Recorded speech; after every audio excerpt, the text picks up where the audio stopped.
Priatelia, tak od včera večera a dneska takisto od rána nepočúvam nič iné, len ako sa opozícia vyjadruje na dvoch poslancov z Oľano alebo z Hnutia Slovensko, či ako sa teraz tí blázni volajú, že zradili opozíciu a že hlasovali spoločne s Ficom. Ale ani slovo nepadlo, že takisto asi 8 poslancov KDH hlasovalo s koalíciou.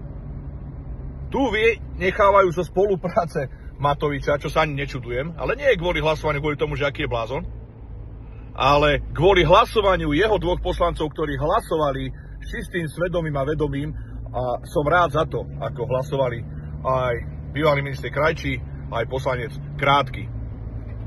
Ale tá irónia je, že ich vylúčujú zo spolupráce, ale KDH, kde hlasovalo 8 poslancov, vôbec nevylučuje. To je čistá schizofrénia progresívcov a ich vnímanie sveta, kde jedni sú rovnejší ako druhí. Pozdravujem, priatelia.